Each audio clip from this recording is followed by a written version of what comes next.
அத்தனை பேரும் அல்லும்படி 6 முதல் 60% வரை ஆடி தள்ளுபடியுடன் சூப்பர் சரவணா ஸ்டோர்ஸ், சென்னை, மதுரை, கோவை.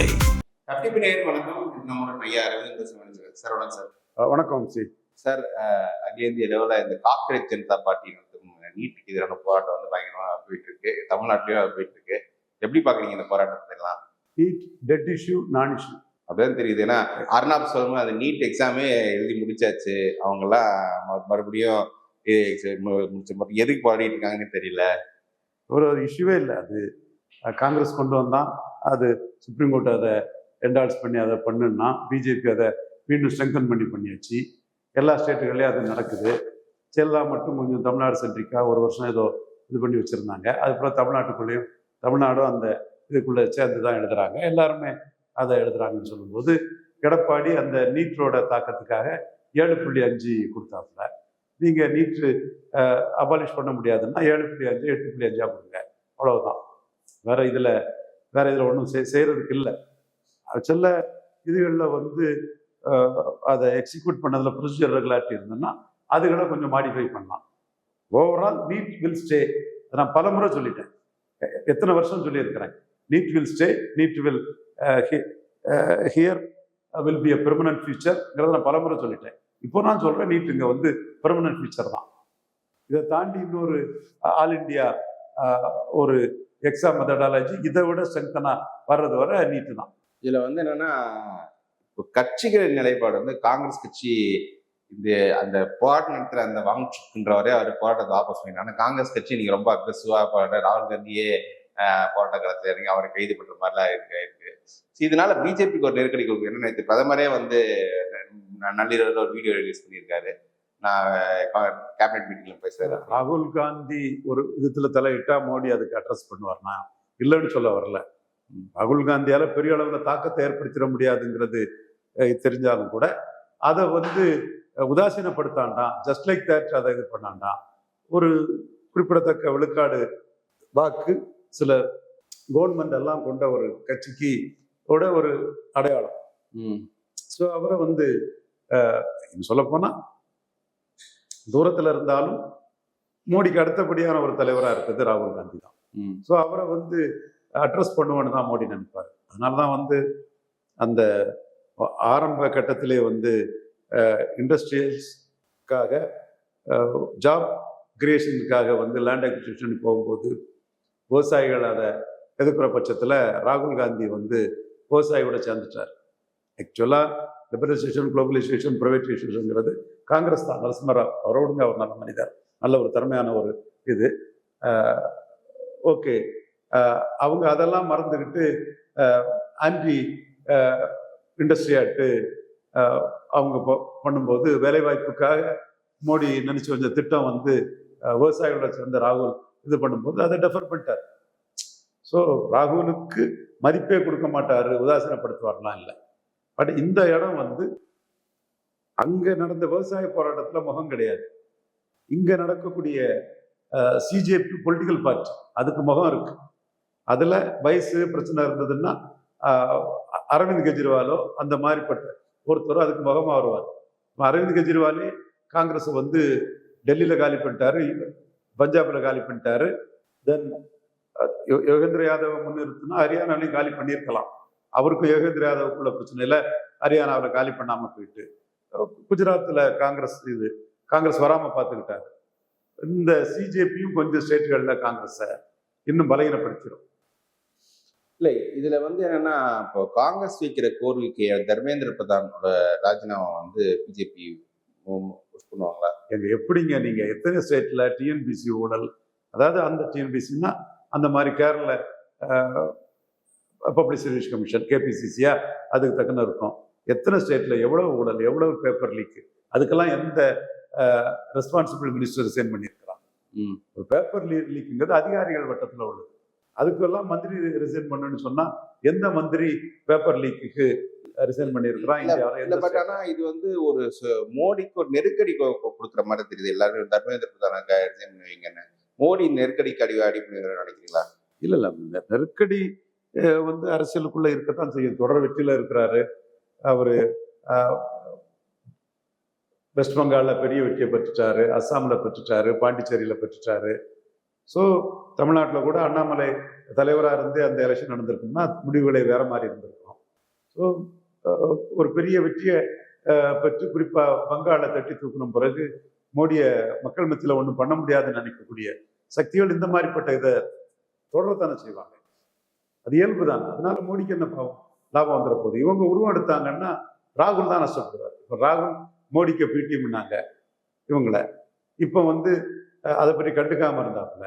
கடைசியா அகிலேஷ் யாதவ் மற்றவங்கெல்லாம் கண்டுக்காத பார்த்ததும் ஐயோ நம்மளை விட்டுட்டு அபிஜித் டிபிக்கு பின்னாடி போயிடுவான்னு உள்ள பயந்து போய் அவரும் களத்துக்குள்ள நானும் இருக்கேன்னு கப்பல்ல நானும் பாக்கு போட்டிருக்கேன்னு அவரும் உள்ள சேர்ந்துட்டாரு. அது போராட்டம் வழிமுறை தவறு. இன்னி வான்ஷிப் அந்த ஜம்மு காஷ்மீர் காரரோட ஒய்ஃபை அதை விமர்சனம் பண்ணியிருக்காங்களே.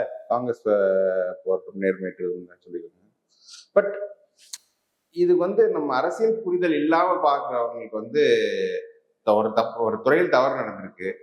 அப்ப அதுக்கு பொறுப்பேற்று அந்த அமைச்சர் ராஜினாமா பண்ணா என்ன? ஏன்னா ஏற்கனவே கடந்த காலத்துல லால் பகதூர் சாஸ்திரிலாம் ஒரு ரயில் விபத்து நடந்தபோது ராஜினாமா பண்ணியிருக்காரு. அந்த மாதிரி இதெல்லாம் இருக்கும்போது அக்கௌண்டபிலிட்டி ஏன் எடுக்க மாட்டேங்கிறாங்க அப்படின்ற கேள்வி வரும்ல. ரயில்வே விபத்தும் பேப்பர் லீக்கும் ஒன்னாங்க. பேப்பர் லீக் 2 அதிகாரிகள் மட்டத்துல பண்ணக்கூடியது.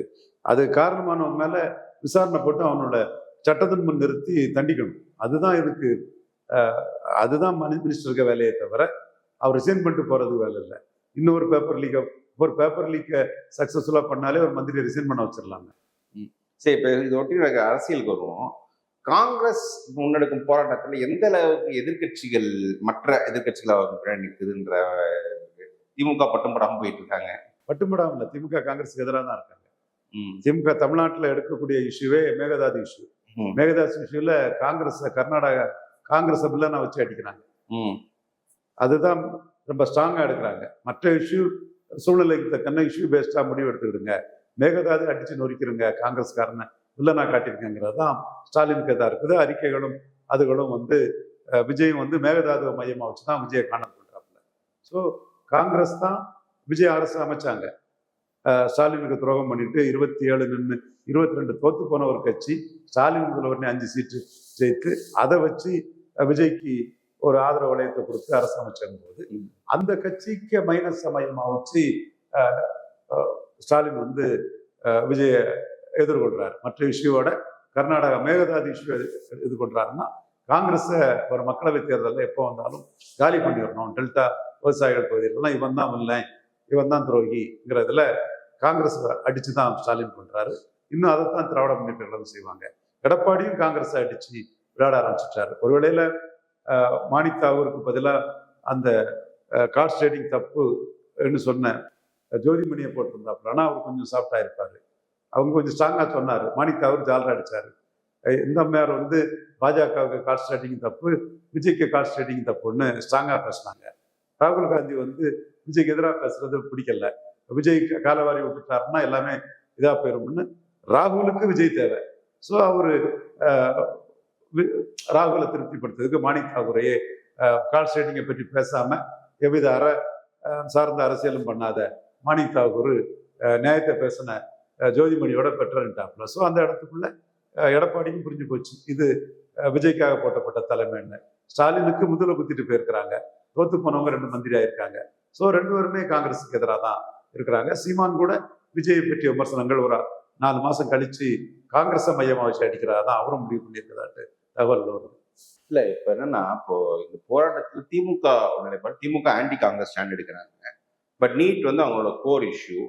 ஸோ அந்த நீட்டுக்கு ஆதரவாக போராட்டத்துக்கு ஃபுல் பிளச்சா இறங்க முடியல. அதே சமயம் ப்ரோ காங்கிரஸ் ஸ்டாண்டும் எடுக்க முடியல. இதுல போராட்டத்தில் இறங்கிட்டு ஆன்டி காங்கிரஸ் ஸ்டாண்ட் எடுக்கிறது திமுகவோட ஸ்டாண்டே இப்போ ரொம்ப கன்ஃபியூஸ்ட். இந்த இடத்துல கன்ஃபியூஸ் பண்றதுதான் சரியான ஸ்டாண்ட். ஒரு அரசியல் கட்சி இந்த மாதிரிப்பட்ட விஷயத்துல கன்ஃபியூஸ் பண்றதுதான் சரியான ஸ்டாண்ட். ஏன்னா ஒரு தரப்புல திமுக பாஜக கூட்டணி வரும் அப்படின்ற மாதிரி இப்ப டீலிமிட்டேஷன்ல திமுக பில்லா ஆதரிப்பாங்கன்ற மாதிரி பேச்சு வருது. மற்றொரு பக்கத்துல இந்த நீட் விஷயத்துல பாஜக கடுமையா திமுக விமர்சிக்கிறாங்க. ஸோ எப்படி பாக்குறீங்க திமுக பாலிடிக்ஸ்? இப்போ ப்ரீமெச்சூர் நான் எலெக்ஷன் பீரியட் இப்போ நம்ம அதை சொல்ல முடியாது. ஸோ அவங்களுக்கு முஸ்லீம் ஓட்டு பாதிக்கும்னு ஒரு கருத்து போயிட்டிருக்காங்க. நீங்க தனிச்சு நின்னாலும் பிஜேபி கூட சேராம தனிச்சு நின்னாலும் முஸ்லீம் ஓட்டு வந்து ராகுல் விஜய்க்கு தான் போகும். நீங்க இப்ப விஜய் வந்து மோடி எதுக்கெல்லாம் எதுக்கெல்லாம் ஒரு பிரச்சாரத்தை பண்ணிட்டு இருக்கிறாங்க. இது நீங்க ரேவந்த் ரெட்டி மோடி எதுக்கெல்லாம் எடுக்கிறதுக்கெல்லாம் என்ன ஆச்சு? 37 விழுக்காடு வாக்கெடுத்த சந்திரசேகர் ராவ் 17 விழுக்காடுக்கு போயிட்டார். பார்லிமெண்ட் வரும்போது ரேவந்த் ரெட்டி பிளஸ் ராகுலுக்கு எல்லாம் முஸ்லீம் போயிட்டாங்க. அப்போது ஹைதராபாத்ல ஓவைசி கூட நின்னாங்க. அவங்க ரூலர்ஸ் எப்பவுமே அவங்க கூட நிற்பாங்க. அது தாண்டி 8 போயிட்டு ஒரு சீட்டும் வரல சந்திரசேகர் ராவுக்கு. 37 விழுக்காடு எடுத்தவர் 17 விழுக்காடுக்கு போயிட்டாரு. பிரைம் மினிஸ்டர் கேண்டிடேட் இல்லாதனால முஸ்லீம்ஸ் எல்லாம் ராகுல்கிட்டையும் இந்துக்கள்லாம் வந்து மோடிக்கிட்டே வந்துட்டாங்க. ஸோ இந்த மாதிரிப்பட்ட சூழ்நிலையில் தமிழ்நாட்டுக்குள்ள கிறிஸ்டின் முஸ்லீம் ஓட்டை நம்பி ஸ்டாலின் நின்னாருன்னா கண்டிப்பா ஒரு தனிச்சு கிறிஸ்டியன் முஸ்லீம் ஓட்டு நம்பியில் அவரோட கோர் இஷ்யூ திமுக இஷ்யூ நீட் இஷ்யூ. அந்த நீட் இஷ்யூல இப்போ வந்து பாஜக ஒழுங்கு எதிர்க்காம போனா அப்படின்னு இப்ப தமிழ்நாட்டு நடக்க போற டைம்ல இப்ப வந்து யாருக்கு நெருக்கடி கொடுக்குன்னு தெரியல. தாவைக்காக்கா திமுக தான் தெரியாது. இப்ப தமிழ்நாட்டில் நடந்துட்டு இருக்க போராட்டமா TET issue NEET issue TET issue. இப்ப தமிழ்நாட்டில் நடக்கிற போராட்டம் ஒருவேளை அதோட திரும்ப கேட்கிறேன், இந்த போராட்டம் வந்து திமுகவுக்கு நெருக்கடியா இல்ல தாவேக்காவுக்கு நெருக்கடியா? அப்ப வந்து ஜனநாயகம் ஒண்ணும் இல்லை. இந்த நெருக்கடி மோடிக்கு எதிரானவங்க. கடைசியா அவங்க ராகுல் விஜய் இன்னும் மெட்டீரியல் பொலிட்டிக்ஸ்ல அங்கதான் போய் நிற்பாங்க. பட் இதுல வந்து விஜய் நடிப்பாங்க. இப்போ வந்து மோடிக்கு இங்க வந்து பெரிய கிராண்ட் அலைன்ஸ் வந்துடக்கூடாதுங்கிற அந்த எண்ணத்துக்குள்ள பதறி போய் ஸ்டாலினை ஏமாத்துற வேலையை பார்ப்பாங்க. நாங்க உங்க கூட இருக்கோம், உங்களுக்கு போராட்டத்தை ஸ்டாலின் என்டார்ஸ் பண்றாரு. அப்ப அவருக்கு டைம் பீயிங் அதுதான் பண்ணி ஆகணும். நான் எலெக்ஷன் பீரியடு ஒரு முடிவை வந்து அப்ரப்டா எடுக்க முடியாது, கிராஜுவலா தான் எடுத்தாகணும். ஸோ அந்த கிராஜுவலா அந்த முடிவை நோக்கிய முதல் நகர்வு தான் ஆன்டி காங்கிரசிசம். ஆன்டி காங்கிரஸ்ன்னு சொல்லும்போது ஸ்டாலினுக்கு அப்புறம் 2 ஆப்ஷன். பிரைம் மினிஸ்டர் கேண்டிடேட் இல்லாம இருக்கிறது, மோடியை பிரைம் மினிஸ்டர் ஏற்றுக்கிட்டு இருக்கிறது. அதுல 2வது ஆப்ஷனுக்கு தான் வருவார் நான் நினைக்கிறேன். ஏன்னா பிரைம் மினிஸ்டர் கேண்டிடேட் இல்லாம 2014 27 விழுக்காடு வாக்கு தான் வந்தது. இப்போ பிரைம் மினிஸ்டர் கேண்டிடேட் இல்லாத போது கலைஞர் இருந்தாரு. அன்னைக்கு 4 கட்சி கூட்டணிக்கு இருந்தாங்க. மனிதநேய மக்கள் கட்சி, இந்தியன் யூனியன் முஸ்லீம் லீக், பிசிகா, புதிய தமிழகம், 4 கட்சி இருந்தாங்க. இப்போ யாருமே கூட்டணிக்கு இருக்க மாட்டாங்க. ஸோ பிரைம் மினிஸ்டர் கேண்டிடேட்டும் இல்லாம கூட்டணியும் இல்லாம எடப்பாடி பிரைம் மினிஸ்டர் கேண்டிடேட்டோட தினகரனோட அன்புமணியோட சீமானோட எடப்பாடி களம் நடந்தபோது சீமானும் தனிச்சுதான் நிற்பாரு. ஒரு வேளையில அவர் முடிவு மாற்றி எடுத்தாருன்னா ஓபிசி மோடி, நீச் மோடி, அவர் முக்கியமா இனத்தை அளிச்ச ராகுல் காந்தி, அப்பர் லேயர் ராகுல் காந்தி முக்கியமானு சொன்னா அவரு மோடி சைடு இருக்கிறதுக்கு சீமான் அதை ஓபிசிங்கிறத காரணம் சொல்லிக்கிட்டு இனத்தை அளிச்ச காங்கிரஸ்ன்னு சொல்லிக்கிட்டு மோடி பிரதமர் இருக்கிறதுக்குள்ள வாய்ப்புகளும் சீமானுக்கு வரும். இப்போ திருமாவளவன் சொல்ற மாதிரி ஸ்டாலினை பார்த்தாரு கூட்டணி எல்லாம் சீமான் திருமாவளவன் வந்து தேவையில்லாம ஒரு லாஜிக்கே இல்லாம பேசிட்டு இருக்கிறாரு. அப்படியெல்லாம் யாரும் கேண்டிடேட் இல்லாத அங்க போக மாட்டாங்க, ஸ்டாலின் கூட போக மாட்டாங்க. இப்போ அதே திருமாவளவன் தான் இப்போ ஏன் விஜய் போராடலன்னு கேட்டு மாணிக்க தவிர வச்சு நாங்க போராடணும், அது போதும் இல்லை, ஏன் விஜய் வந்து போராடணும்? அவங்க அக்ரிமெண்டே அப்படித்தான். நாங்க போராடிக்கிட்டு உங்க கூட கூட்டணிக்கு வந்துடுறோம், நீங்க வந்து கவனிங்க பாருங்க, மத்திய அரசு நிதிகள்லாம் வராது, அதனால நீங்க ஸ்டாலின் மாதிரி இருந்து செயல்படாம நிதிகள்லாம் வரக்கூடிய அளவுக்கு சாப்பிட்டா போங்கிறத அவங்க சொல்லி வச்சுதான் செய்யறாங்க. என்னைக்கு மாணிக் தாகூரை, நியாய உணர்வற்ற மாணிக் தாகூரை ஹார்ட் ஸ்டேடிங் யார் பண்ணாலும் தப்புன்னு சொன்ன ஜோதிமணியை போடாம தலைவரா போட்டாங்களோ, இந்த தலைவர் ராகுல் காந்திக்காக தான் போடப்பட்டிருக்கு. ஸ்டாலினுக்கு தெரியாதா? ஸ்டாலினுக்கு இது புரியாதா? அப்படின்னு கருசாமி சொல்றது ஸ்டாலினுக்கு புரியாதா? எடப்பாடிக்கு புரியாதா? அப்போ காங்கிரஸ் வந்து விஜய் நம்பி போயிட்டாப்புல. காங்கிரஸ் விஜயை நோக்கி தான் போவாங்க. It's settled. பட் டிஎம்கே போனா காங்கிரஸுக்கு விஜய் தேவைங்கிற லெவல்ல காங்கிரஸ் இருக்கிறாப்புல. பட் டிஎம்கே வந்து காங்கிரஸோட பார்கெனிங் அது கூட அதெல்லாம் மேட்டர் இல்லைங்க. அவங்க வந்து கணக்கெல்லாம் போடலைங்க. நீ வந்து மொத்தமா ஸ்டாலினை காலி பண்ணிட்டாப்புல, கொலிஷன் டிஸ்டர்பர் ராகுல காலி பண்ற வேலையை ஸ்டாலின் பண்ணி தான் ஆகும். ஓகே, இப்போ வந்து நீங்க சொல்றீங்க நாங்க போராட்டத்தை நாங்க பார்த்துக்கோங்க, கவர்னன்ஸ் நீங்க பார்த்துக்கோங்க அப்படின்னு சொல்றீங்க, அப்பதான் நிதி எல்லாம் கிடைக்கும்னு சொல்றீங்க. இதை வந்து இந்த அரேஞ்ச்மெண்ட்டை நம்புற அளவுக்கு மோடி அரசு ஃபார் பட்ஜெட். இப்போ அவங்களுக்கு வந்து ஸ்டாலின் பண்ற மாதிரி சென்ட்ரல் ஸ்டேட் ரிலேஷன்ல ரொம்ப ஹார்ட் அண்ட் ஃபாஸ்டா நிற்கல, ஓரளவு பிளெக்சிபிளா நிற்கிறாப்புல, லெட் இட் பி, அவ்வளவுதான். பட் மோடிக்கு தெரியும் இந்த கவர்மெண்ட் ராகுல் காந்தி உருவாக்குன கவர்மெண்ட்னு தெரியும். ராகுல் காந்தி கூட தான் விஜய் போவாருன்னு தெரியும், தெரியாம இல்ல. நீங்க சொன்ன மாதிரி இன்னைக்கு இருந்தாலும் விஜய் மோடி எதிர்க்க தான் போறாரு. சவுத் இந்தியா முழுக்க மோடி எதிர்க்கிறதுங்கிறத விட ராகுல் காந்தி கூட போயிடுவார். ராகுல் காந்தி போயிடுவாரு. சவுத் இந்தியா முழுக்க அவங்க பிரச்சாரம் பண்ணுவாருன்ற அந்த அளவுக்கு நான் சவுத் இந்தியா சென்ட்ரிக் இது வந்து ஒரு தோற்றம் கொடுக்கப்படுதே தவிர அந்த அளவுக்கு இல்லைங்கிறது இன்னும் ஒரு வாரத்திலே உங்களுக்கு உண்மை புரியும். ஏன்னா நார்த் இந்தியாலாம் இது ஒரு வாரத்திலே உங்களுக்கு அந்த உண்மை புரியும். தமிழ்நாட்டில் பாஜக ஃபுல் டைம் கவர்னர் போடாத காரணம் நினைக்கிறீங்க? இப்போ அவங்க கான்சன்ட்ரேட் பண்றது டீலிமிட்டேஷன், இந்த சிஜேபி ஃபைட்டு இதெல்லாம் முடிச்சுக்கிட்டு ஃபுல் டைம் கவர்னர் போடுவாங்க. அது வந்து டேகான்னு ஒரு ஐடி சீஃப் இருந்தார், அவர் போடலாம். அதில் ஆர் என் ரவியை கொண்டு வரலாம். ஒரு இது சென்னமேனி வித்யாசராவ்னு ஆர்எஸ்எஸ் வந்த விலை போகாத ஒரு கவர்னரை ஜெயலலிதாவுக்கு எதிராக போட்டாங்கல்ல, ரோசையாவெல்லாம் ஈஸியாக பிளேயபிள். அப்போ சென்னமேனி வித்யாசாராவ்னு முர்சில் மார்னுக்கு எம்ஓசா கூட இருந்தவர் தான். ஒரு வெள்ளமா சத்திரியா. நானே சொல்லுவானே, பாப்பாத்தி அசைக்க முடியாதுன்னு சொன்ன ஜெயலலிதா, கவர்னரை கன்சல்ட் பண்ணி தான் போடணும்னு சொன்ன ஜெயலலிதா, மன்மோகன் சிங் காலத்தில் சொன்னவங்க மோடிக்கு பொறுப்பு கவர்னரை வரவேற்றாங்க, வழி அனுப்புனாங்க. மோடி ஷோர் த பிளேஸ் ஃபார் ஜெயலலிதான்னு நானே பலமுறை சொல்லியிருக்கேன். ஸோ இங்கே ஒரு டஃப்பான கவர்னர் தான் போடுவாங்க. ஏன்னா இது வந்து காங்கிரஸ் முஸ்லீம் league Visika inclusive 4 party collision government. இதில் வந்து ராகுல் காந்தி கைது, அந்த கைதுக்கு வந்து காங்கிரஸ்காரனே ஷாக் ஆகிற விஷயம்னா, சில பேருக்கு ஸ்டாலின் சைடு ஒரு கண்டனம் வரல, விஜய் சைடு கண்டனம் வரும் கடைசியில் லேட்டாக தான் அந்த விஜய் சைடு கண்டனம் வந்து, பட் யாரை கண்டிக்கிறன்ற மென்ஷனே பண்ணல அவரு. விஜய் கண்டிச்சாரு, ஸ்டாலின் கண்டுக்கல, அதான் உண்மை. விஜய் கூட்டணியில் இருக்கிறாரு, கூட்டணி அரசு நடத்துறாரு. ஸ்டாலின் கூட இருந்து கவர்மெண்ட் ஃபார்மேஷனுக்கு இருக்க வேண்டிய 5 எம்எல்ஏயும் துரோகத்திலே பிறந்த காங்கிரஸ் வந்து ஸ்டாலினுக்கு துரோகம் பண்ணிக்கிட்டு அந்த வேலையை பார்த்தது. ஸோ ஸ்டாலின் அதை ஏன் கண்டிக்க போறாரு? ராகுலுக்கு ஒரு சிம்பதி வரக்கூடியதை ஏன் கண்டிக்க போறாரு? வேற வேலை இல்லையா ஸ்டாலினுக்கு? தெளிவா ஸ்டாலின் இருந்துட்டாரு. அது ஆராசா கிட்ட அதை பற்றி பேசும்போது கூட அதை இக்னோர் பண்ணிக்கிட்டு தூசு மாதிரி தட்டி விட்டுட்டு கண்டு காணாம ராஜா நடந்துட்டாரு. அந்த போராட்டமே எல்லாத்துக்கும் போராட்டம் நடத்த உரிமை இருக்குங்கிற மாதிரி ஒரு 19 தானே ராஜாவே சொன்னார். ஸோ அவங்களுக்கு தெரியுது. அப்போ பிஜேபி வந்து இப்போ ஸ்டாலின் கண்டிக்காது வந்து ஒரு பாசிட்டிவ் சைனா எடுத்து ஸ்டாலினுக்கு இன்னும் கொஞ்சம் இருக்கு. கண்டிப்பா ராகுலுக்கு எதிராக ஸ்டாலின் போகணுங்கிறதுக்காக தான் கர்நாடகாவில் மோடி பேசினாரு. துரோகம் அவங்களோட ரத்தத்துல ஊர்னது.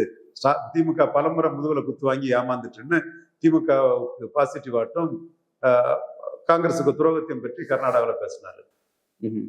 இங்க தமிழ்நாட்டில் கூட நான் சீமானு கூட சொல்லுவானே, மோடி ஒரு ஓபிசி, இனத்தை அழிச்சது ராகுலுங்கிறத மனசுல கொள்ளுங்கிற அவர் தனிச்சு போற மூடல தான் இருக்கிறாரு. பட் நயினார் இப்போ ரீசெண்டாக கூட இந்த விளாத்திக்குளம் எம்எல்ஏ கைதுகள்லாம் கண்டிப்பா நயினார் கரெக்டா டெல்லியோட மூட அறிஞ்சு பொலிட்டிக்ஸ் பண்றாரு. அவங்க இன்ஸ்ட்ரக்ஷன் வந்து ஒரு ஆன்டி ஸ்டேட் கவர்மெண்ட் ஒரு எந்த அளவுக்கு எதிர்கட்சி அரசியல் பண்ணுமோ அதை பண்ணுங்கிற இன்ஸ்ட்ரக்ஷன் தான் மேல இருந்து கொடுத்துருக்காங்க. சரி ஜனநாயகம் ஒரு வழியை ரிலீஸ் ஆயிருக்கு படம். நேற்று எல்லாம் தாவேக்கா மந்திரிக்கணும் போயிட்டு அழுது எமோஷனலாக கண்ணீர் கொடுத்து பாய் சொல்லிட்டு வந்திருக்காங்க. விஜய்க்கு கடைசி படம் எப்படி பாக்குறீங்க? அந்த படத்தோட ரிலீஸ் வரவேற்பு. லியோ கம்பேரிசன் இல்லை, இப்ப கிரேட்டஸ்ட் ஆஃப் ஆல் டைமுக்கு ஈக்குவலா நிற்குது. கிரேட்டஸ்ட் ஆஃப் ஆல் டைமுக்கு கீழேயா மேலேயாங்கிறது திங்கக்கிழமை. ஒருவேளை விஜய் இதற்கு முன்னாடி இருந்தால் விஜய்ன்ற ஒரு பொதுத்தர நடிகர் எல்லாரும் பார்த்தாங்க. இப்போ வந்து விஜய்ன்ற ஒரு 35% மக்கள் ஓட்டடிச்ச ஒரு சீஃப் மினிஸ்டர். அப்போ அந்த பொதுத்தல இமேஜ் விஜய்க்கு போயிடுச்சுன்னு நினைக்கிறீங்களா? கிரேட்டஸ்ட் ஆஃப் ஆல் டைமுக்கு மேலேயா கீழேயாங்கிறது திங்கக்கிழமை தெரியுங்கிற கருத்தை நான் சொல்றேன். திங்கக்கிழமை நிலைமையை பார்த்து தான் அடுத்த கட்ட இதை கமெண்ட் பண்ண முடியும். புக் மை ஷோ அந்த எவிடன்ஸ் எல்லாம் பார்த்து நான் சொல்றேன். சனி ஞாயிறு above code or below code இதுதான் முடிவு. திங்கக்கிழமை தெரியும் அபோவா பிலோவான்னு கோட்டு கூட திங்கக்கிழமை கம்பேர் பண்ணா அது புரிஞ்சு போகும். ஓகே சார், மீண்டும்